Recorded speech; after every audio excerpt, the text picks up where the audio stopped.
Hey everyone! So I'm really excited to have a very special guest speaker on the show today, Nir Eyal. I first came across Nir a couple years ago when I first read his book, Hooked, for the first time, and then more recently, his new book, Indistractable. Back in 2018, I got a chance to write an article with him about loot boxes and how they pertain to the gaming industry. So Nir, I don't want to put words in your mouth, but can you give us a bit about your background? Sure, absolutely. Yeah, so it's great to be here. Thanks so much for having me. So I'm what you call a behavioral designer. So I help companies use consumer psychology tactics to help build the kind of products and services that people use because they want to, not because they have to. So I work with companies in all sorts of industries, from healthcare to education companies, language learning companies, all sorts of industries, SaaS products, consumer web products, any type of product that needs people to come back with some kind of frequency. So, in order to form a habit, what we use is the concepts from my first book, Hooked, on how to build these habit forming products to build good habits in people's lives. And then more recently, I embarked on kind of looking at the other side of the coin. If Hooked is about how do we build good habits, my second book, Indistractable, is about how do we break bad habits. So, unlike Hooked, which was really tailored for the product designers, the marketers, the builders, the entrepreneurs, Indistractable is for everyone. It's for anyone who, like me, struggled with distraction from doing whatever it is I said I was going to do, whether it was, exercising, saying I was going to exercise and then not going to the gym, or saying I was going to work on that big project and yet somehow procrastinating, saying I was going to be fully present with the people I love, like my daughter, and yet somehow still checking my phone. So that's what Indistractable is all about. The subtitle is How to Control Your Attention and Choose Your Life. That's great. Both Hooked and Indistractable are great reads for anyone, not just for designers. You mentioned that a lot of the work that you do pertains to SaaS products and building digital products and even physical products as well. So, as a behavioral designer, can you talk a bit about what product designers, UI UX designers, and even other types of designers can take away from Hooked? First book is really about how do we create the kind of products that build healthy habits in users' lives. And so whether that's an online product, an offline product, consumer web, enterprise, doesn't really matter. It's all about the frequency of use. And so I outline in the book this what I call the hooked model, which is this four-step process that companies that build habit-forming products walk their users through. So there's a trigger, an action, a reward, and an investment. And through successive cycles through these hooks, this is how consumer preferences are shaped, how our tastes are formed, and how these habits take hold. And so I show all kinds of case studies of different phases of the hook. And then now in the more recent edition, I have two case studies, two complete case studies of products that use the hook model to create these habits in users' lives. And so where it's very helpful is to take out the hook model either in the very, very early stages of a company when you're just getting started, you have an idea, maybe it's a napkin sketch, and before you spend all that time and money and blood, sweat, and tears on building your idea, it's a good practice to sit down with the hook model and the five key questions that you need to ask yourself to make sure that your product fits the archetype of a habit forming product. So that's where one stage where it's really useful. The other stage where it's really useful is after a product is in market, if for some reason users aren't coming back. So this is where typically a VC might call me or an entrepreneur might call me and say, look, we have this product, it's in market, but people are using it, right? We get people to come use the product, but then they don't stick around. And so this harkens on a really important principle that you can buy growth, right? Anybody can back up a truck of money and buy ads on Facebook or Google or television ads or billboards. You can buy growth. You cannot buy retention. You cannot buy consumer engagement. That has to be designed into the product. You can't buy your way out of that problem. You have to design it. And so that's the other stage where the hook model is very helpful for a product that doesn't have the kind of consumer retention and engagement they're looking for. They can diagnose where is the hook model deficient in the user experience of that product by looking at the four steps and saying, I see, it's missing one of these four steps in the hook. And then change the product and hopefully increase user retention after you make those changes according to the model. That's really important for designers to know. So you published Hook back in 2013, and something I've thought a lot about since you've published it is the rise of all these apps and social networks such as Snapchat, Instagram, and TikTok. And what I've seen is that users seem like they're hopping from one platform to the next. So my question is, over the past 7 years since you've published the book, do you see significant changes or reflections in the long-term strategies for these companies to continue to ensure their products and services are addictive? I don't like the term addictive, so I have to correct you on that a little bit because I didn't call the book How to Build Addictive Products. I called the book How to Build Habit Forming Products. So I'm very sensitive to that word because an addiction is a persistent compulsive dependency on a behavior or substance that harms the user. That's the definition of an addiction. So we would never want to addict people. That in fact, knowingly addicting people is unethical. I do not agree with that. There are industries that I won't work with because they rely upon addicted users. So for example, I've gotten offers in the past to consult with gambling companies. I won't do it because they don't care if you come to Las Vegas on a bachelor or bachelorette party. Las Vegas would be fine without you. But if Las Vegas didn't have those people in their chairs wearing diapers, pulling on those slot machines day and night, they would go out of business. They rely upon the addicts. So alcohol, tobacco, porn, these businesses, I don't think they're necessarily unethical, but I think the practice of going after people who are the addicts and you know that they are addicted, that is unethical. What I advocate for is habits. Habits are defined as impulses to do a behavior with little or no conscious thought, and habits are great, right? If I teach a company how to build a language learning product like Duolingo that uses the hook model, that's wonderful. I'm glad to get people hooked onto learning a language. One of my best angel investments is in a company called Kahoot. It's an education company that gets kids hooked onto in-classroom learning using this app. I think it's the second largest educational company in the world. In the book, we talk about the two case studies in the new edition of the book are the Bible, right? The Bible app uses the hook model. Hundreds of millions of people use the Bible app to engage with Scripture, and Fitbod, a company that uses the hook model from the ground up to get people engaged to exercise. So there's all kinds of ways we can use the hook model for good to build healthy habits in people's lives. And then in terms of your original question of what do we see in this landscape in terms of the changes around social media. I've never worked for the social media companies. I've never owned equity in them. What I did was steal their secrets. That's very intentionally what I did. I pulled out examples from how these companies, these masters of consumer behavior, people don't realize that these guys didn't get lucky, right? And they're predominantly guys. They didn't just Mark Zuckerberg didn't just stumble on these consumer psychology principles. Everybody knows that Zuckerberg dropped out of Harvard and he was a computer science major. What people don't realize, he was also a psychology major. That was his major before he was a co-major before he dropped out. Kevin Systrom was a symbolic systems major at Stanford and the founder of Instagram. These people understand what makes you click and what makes you tick better than you understand yourself. And they can use these tactics to help drive consumer behavior. Now, many people are very feel very negatively recently around these companies. I think that there are wonderful tools if we know how to use them. That I think it requires us to be more literate around the fact that these tools are designed to take up as much time as you will give them. But that's only one application of the hook model that we see endemic to these products. That we can use the same exact principles outside of social media and gaming companies. I want people to use them in all sorts of industries. It shouldn't just be the gaming companies and the social networks that monopolize these techniques. All sorts of companies that can build good habits should use the hook model as well. That's really eye-opening. And that's actually a perfect segue into this next question I have around a recent documentary that came out on Netflix called The Social Dilemma. And it's something that everyone and the grandmas are talking about nowadays.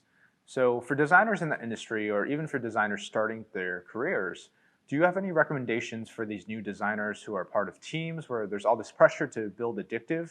And I'm purposely using the word addictive here, not because there's some sort of malicious intent, but because there's all this pressure to increase metrics across the board.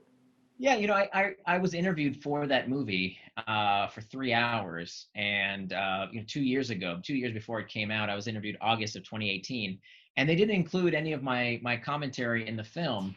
I don't know exactly why, but my guess is that that my commentary didn't make for good TV because I'm very pro user and pro tech. That I think this narrative that the user is a dummy, we can manipulate them like puppets on a string, that in the words of one of the stars of the film, that that these products are hijacking people's brains and addicting everyone, and we have no choice. It is utter, total BS. I know every trick in the book. I wrote the book. Okay, I know how they get you hooked, and I can tell you these techniques are good. They're not that good. The reason this narrative is taking off is because, frankly, people who are on the political left, and I would include myself in that category, cannot comprehend why anybody would have voted for Trump. And they are looking for reasons to try and explain how this could have happened. And the only possible reason has to be that they were manipulated by $100,000 of ads by the Russians on Facebook. It's ridiculous that consumers are much smarter, much more savvy than these elitists, frankly, give people credit for. People are not puppets on a string. You cannot just addict anyone. Now, do some people get addicted? Absolutely, right? Are some people alcoholics? Alcohol is a highly addictive substance. Are some people alcoholic? Absolutely, they are. And it's a terrible, terrible pathology. Addiction is not something everyone gets. Not everyone who has a glass of wine with dinner is an alcoholic. That's a ridiculous proposition. But why do we think somehow that we are all addicted to social media? It's nonsense. It's not scientific. It's a narrative people want to believe, but is simply not true.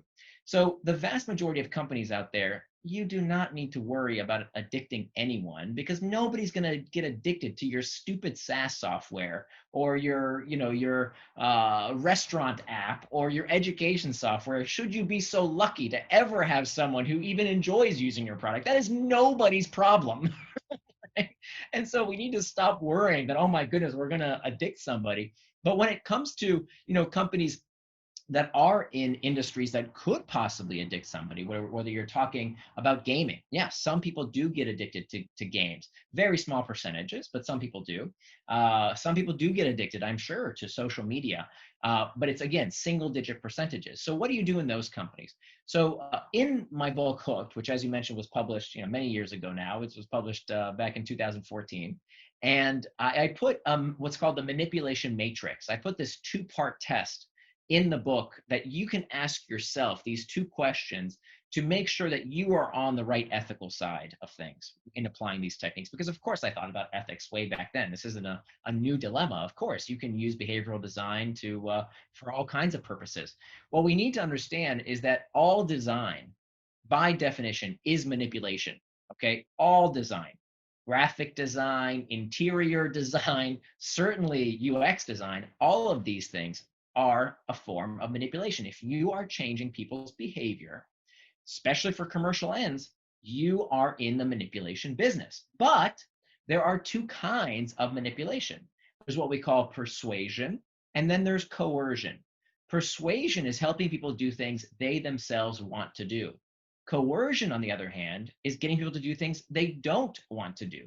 Persuasion is perfectly ethical. If I can design a product to make sure that people take their medicine and they won't forget to take the medicine that they themselves want to take every day, or use a medical device, or learn a new language, or study a topic, wonderful, or work out, yay, that's a fantastic use of the same exact principles that the people in the Social Dilemma movie were talking about as being so terrible: variable rewards and notifications. Oh my goodness, right? These things are not scary. They're wonderful when they're applied in the right way towards persuasive purposes. The opposite is coercive purposes. And of course, whenever we coerce people and make them do something that they didn't want to do, not only is that unethical, that's bad business, right? Because what happens if someone realizes, oh my goodness, you made me do something I didn't want to do. You just tricked me. People aren't stupid. You know what they do? They go on social media and they tell all their friends, don't do business with that company. They are bastards. You shouldn't work with them anymore. And so not only is this a bad thing ethically to do, it's just bad for business. That when people are coerced into doing something, they don't want to do business with you anymore. And so what we want to make sure of is that we pass what we call the regret test. That whenever there is this question of, should we use this behavioral design tactic, we can very quickly ascertain whether we are using it ethically by asking ourselves a very important question, which is, if the user knew everything that we know as the designers, would they do what we have designed for them to do? Very simple question. If the user knew everything that we know as the designers, would they do what we've designed for them to do? And if the answer is, yeah, they would, then that's persuasion. If it's no, actually, if they knew what we were doing, they would not do this, that's coercion. So we can actually run what I call a regret test so that we can stand up in a work setting and say, you know what, boss, before we do this, before we implement this and push this live, I think we should run a regret test, right? Let's call in a few users, just like we do with all user testing. We've been doing this for decades in our industry. We call in a few people, we do some user testing, and we ask them this basic question. Here's what's going to happen. Would you regret having done that? And if the user says, yeah, oh, I didn't realize that's what's happening. That's what you did to me. No, I'm not going to use that service. That's a pretty good sign we shouldn't roll it out. And even just threatening to do a regret test, what we find has this chilling effect, right? So when you stand up and say, you know what, this is probably going to be fine, but why don't we just do a regret test? It'll only take us an afternoon. Even that will get the conversation going in the room to say, you know what, actually, this might be conceived as coercive. Maybe we shouldn't do it. Yeah, and between persuasion and coercion, designers really do need to understand that there is a fine line there where they have to incorporate the thoughts and feelings of how a user perceives their products during that testing phase of the product development lifecycle. And that's really something that should be top of mind when you're building any type of digital or even physical product. I just wanted to add, though, too, that there will always be unintended consequences to technology. Okay, even if you do pass the regret test, we're talking about the level of individual users. There may always be higher level, higher order problems that you cannot anticipate.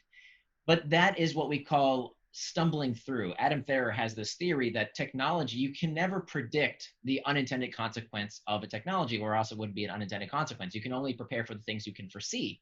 I guarantee you that there is no way that Mark Zuckerberg in his Harvard dorm room had any clue that Facebook would cause so much trouble in the world, right? No idea, because these are unintended consequences. And it's sort of like the philosopher Paul Virilio said. He said, when you invent the ship, you invent the shipwreck, right? But when was the last time you heard of a shipwreck? Almost never. Why? Did we stop sailing ships? Of course not. What did we do? We made ships better, which is why we need more people in our industry. We need more people to come into tech to fix the bad aspects of the last generation of technology. This is what is required of us. Every generation, when we have this world-changing technology, we adapt and we adopt. We adapt our own behavior, which is what Indistractable is all about, and we adopt new technologies to fix the last generation of technology. And that's so important. And to add on to that piece, education is another really important part of learning about some of those pitfalls and design patterns to make sure the products that they're designing are ethical. And the prime example that comes to mind here is this concept of dark patterns in UX, where designers are manipulating or designing interfaces that nudge users to make a certain decision, and sometimes they regret or feel bad about it afterwards. So this piece around education and anticipating negative consequences is really important. And actually doing user testing, right? Actually bringing real people in. And we know how to do this. There's no excuse to say, well, we don't know how to do ethical tests. Yeah, you do. It's called user testing. You just have to ask different questions when you do user testing. And we have to remember, by the way, that dark patterns, by and large, are called out. So if you look at, there's a wonderful website called darkpatterns.org where people submit dark patterns, different techniques that people have used, different websites have used to deceive and coerce people. And by and large, almost every single example, with very few exceptions, the companies have changed their ways. Why? Because they've been publicly shamed into doing so. So it just goes to show you that, if you want to keep doing business, these dark patterns are really dumb. They don't help your bottom line for very long. Now, sometimes companies keep doing it. And we find more so it's companies that are offline companies. It's the old industry companies, in my experience. Let me give you a great example. A few years ago, I subscribed to the Wall Street Journal. And when you subscribe to the Wall Street Journal, and I'm happy to call them out by name because this is such a crappy dark pattern, I went to the wallstreetjournal.com. I signed up. It took me 30 seconds to sign up. Just give us your credit card. Actually, I don't even think they asked for my credit card. They just wanted my address. We'll bill you later. Okay. Then after a few months, I said, okay, I got the idea. I don't want this. I don't want the subscription anymore. I want to cancel. So while it was really easy to subscribe, it was ridiculously difficult to cancel. I had to call a certain hotline from 9 a.m. to 3 p.m. Eastern Standard Time. You can't cancel online. That's impossible. I get on the phone and this guy tries to talk me into keeping this offer and starts throwing deals at me for 30 minutes. All I want to do is cancel the darn subscription. And so he was using a dark pattern called the Roach Motel, where people come in but can never get out. That is coercive. You know why? Because if I would have known when I subscribed that it wasn't as easy to subscribe as it is to cancel, I would have never signed up. And now I'm proud to tell you and everybody listening, don't get a subscription to the Wall Street Journal because they use a dark pattern. And I hope people will not do business with them until they change this practice. Yeah, and that sounds like every gym ever. But you're right that this really does apply to not only digital products, but physical products and services as well.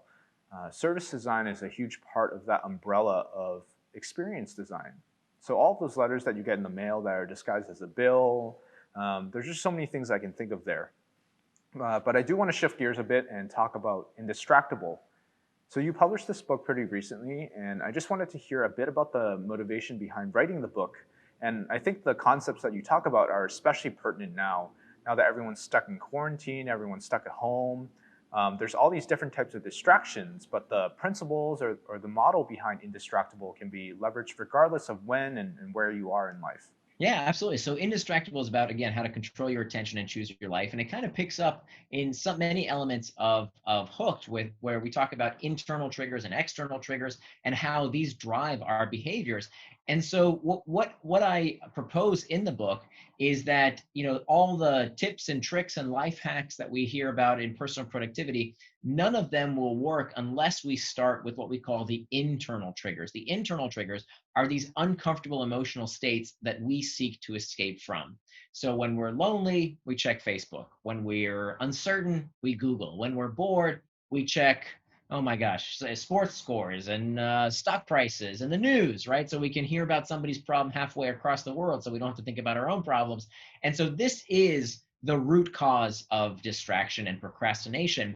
Everything else is what we call a proximal cause, that the root cause of distraction and procrastination is our desire to escape discomfort. In fact, it's the root cause of all human behavior.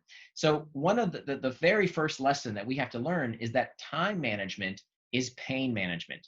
That if we don't understand what is it that is driving us to distraction, what are we trying to escape from, whether we escape with the news or with booze or with football or with Facebook, doesn't matter. Our drive to escape this discomfort is always what is behind these distractions. And so that's the first place to start. And so we use that as the jumping off point to first master the internal triggers. And I tell you exactly how to do that. I spent 5 years researching this book, and there's over 30 pages of peer-reviewed journals and citation. And so I distilled all this research into very actionable techniques that are not things I made up. These are things that have been in the research literature for years, but that anyone can implement really in an afternoon to first master your internal triggers. Then make time for traction, which is where we understand this principle that if you can't call something a distraction unless you know what it is distracting you from. Very, very important principle, which means we have to plan our time. We have to know how we are going to pay attention to, what we are going to pay attention to, and what we're going to spend our time doing. Very, very important practice. Revolutionary. Will change your life if you don't do it. It actually puts to-do lists to shame. One of my missions right now is to dispel as many people as I can around this stupid practice of running your life on a to-do list. People have no idea how bad it is for their personal productivity. The third step is to hack back the external trigger, where doing simple things like changing your notification settings, changing the settings on your computer, that's kindergarten stuff. Anybody can do that in about 5 minutes. Well, I go into further depth around how do we make sure that we can hack back all the other distractions, like, for example, our meetings or email or even our children, right? We love them to death, but they can be a constant source of distraction. And then finally, when it comes to preventing distraction with PATs, how can we use what we call a pre-commitment device to make sure that when distraction rears its ugly head, we have a firewall, we have some kind of last resort to make sure that we don't get distracted. So those are the 4 steps to becoming indistractable that provides the framework of the book: mastering internal triggers, making time for traction, hacking back the external triggers, and preventing distraction with PATs. Yeah, and there's a lot of great actionable advice and tips in your book, and I definitely recommend it as a read to anyone who's struggling with productivity during this time. Because as you mentioned, you can really just take an afternoon to take some of these tips and tricks and apply them to your life. So, in many ways, it's kind of similar to the way that you would sit down with a financial advisor to plan out your future and your money. You're establishing these good habits to build on top of them moving forward. So with that, there's a tool, a website called Focusmate that I've been using for the past year or so. And I know you're an investor in it, and I also know you're a huge fan of the science behind it. So could you describe to us what Focusmate is, why it works, and why people should look into it as a method of tackling their procrastination or their inactivity during this time? Absolutely, yeah. So I'm a huge fan of Focusmate, and what Focusmate does is it uses this principle of making a pre-commitment, which is the fourth step of becoming indistractable, where we make a pact with ourselves, or in this case, with someone else. Here's how Focusmate works: you log into Focusmate.com, you find a time when you are going to be indistractable, when you're going to do that focused work time, and you make an appointment with another person. Now, on the back end, you're matched with that other person. And when your time slot comes, you show up, you'll see a little video of that person, a live feed of that person. They say hi to you, you say hi to them, and you get to work. And it's amazing how just having that bind, that social contract with another person to show up on time. And if you don't show up on time, you get a bad review. So that becomes the commitment to show up and do your work. Now, this is an incredibly effective technique, even though it's very simple, very inexpensive. Just having that other person relying upon you helped me tremendously, because one of my problems used to be starting on time. Like once I got going, I was fine. But to get started was always pretty difficult for me, especially if nobody was watching. Well, now I have somebody watching. And even if it's somebody I've never met before, just knowing that that other person is waiting for me to get started is incredibly effective. And of course, you don't have to use Focusmate.com to be perfectly fair here. You could make a date with someone over Zoom, a friend of yours, a family member, a colleague. You could work from a coffee shop with someone you know and you work with frequently. There's lots of things you could do. But if you work from home, perhaps, or you just want to find someone to hold you accountable, Focusmate can be a wonderful solution. Yeah, I really love Focusmate, and it's really improved my productivity, especially during this time when everyone's stuck at home, so no one at work can see your monitor and what you're doing on your computer. And to add on to that, there's this piece around gamification in a way, being able to see your attendance scores, see the number of sessions you've done. And for me, I've actually leveraged one of the things you've talked about in your book. You call it the identity pact, where for me, I'm committing myself to a certain number of sessions per month. So I'll put that on my profile, and anyone who visits my profile will be like, "Oh, Derek's committing himself to an extra 100 sessions per month." And I find that to be a really good way to put myself out there, but also hold myself accountable. Well, that's fantastic. So you're making that public pronouncement. So you're binding yourself because of this promise you're making to the community. I love it. Yeah. So with that, I do want to start wrapping this interview up. You've seen massive success with your last two books, Hooked and Indistractable, and I do want to hear your thoughts on what's next for you. Do you have another book in the works? What are you up to nowadays? Yes. So right now, I'm still trying to kind of spread the gospel of how to help people become indistractable. I think that there's a real risk right now that people fall into two categories. That one group of people out there will be content with blaming and shaming, right? Blaming big tech, blaming things outside themselves, blaming their problems on the modern world for one thing or another, or shaming themselves, where they shame themselves thinking, oh, there must be something wrong with me. I'm somehow morally defective because I procrastinate and I get distracted all the time. I have an addictive personality. They shame themselves. And of course, neither of those tactics really work. And I think, this movie that you mentioned, The Social Dilemma, I think really has the potential to make things worse, because what the film preaches is that there's nothing you can do about it, right? Until the geniuses in Washington or the big tech companies decide to do something, you're pretty much powerless. And that is so harmful and so wrong. There is so much that we can do right now. Why the heck would we wait? I'm not saying that there isn't a room for legislation, but why would the heck would we wait? Let's do something right now ourselves to become indistractable. So my mission right now is to find that other group of people, not the blamers and the shamers, but the people who are what I call the claimers, the people who claim responsibility for their actions and say, look, distraction is not happening to me. It is something that I am doing to myself. How can I get out of my own way? And it's not a character flaw. It's not some kind of moral failing. It's not a conspiracy against you. That's rubbish. It's simply that most people don't have the skills to manage distraction in a productive manner. And so that's really the mission I'm on right now is for the foreseeable future. I'm not writing any new books for a bit. I really want to focus on giving people these solutions, these tools to become indistractable. Yeah, and knowing that is so empowering. Just knowing that you're in control regardless of all these external factors in your life and everything that's going on in the world. So with that, Nir, if people want to find you online, where can they connect with you? I know you run a blog, but where else are you most active? Yeah, so I blog at nirandfar.com, but Nir is spelled like my first name, so that's Nir and far.com. And if you go to nirandfar.com, we actually have a complimentary 80-page workbook, totally free, whether you buy the book or not, doesn't matter. Frankly, we made it for free because we couldn't fit it into the final edition of the book. It was too long, so we decided to make it available to anybody who wants it. So that's available at nirandfar.com, and the book again is called Indistractable: How to Control Your Attention and Choose Your Life. That's great. And we'll drop all of those links in the description box below, as well as everything else we talked about in this video. I really appreciate the time you gave me today, and I hope our listeners got something out of it as well. I'm so great to have you on, and hopefully we'll get the chance to talk again soon. My pleasure. Thank you so much.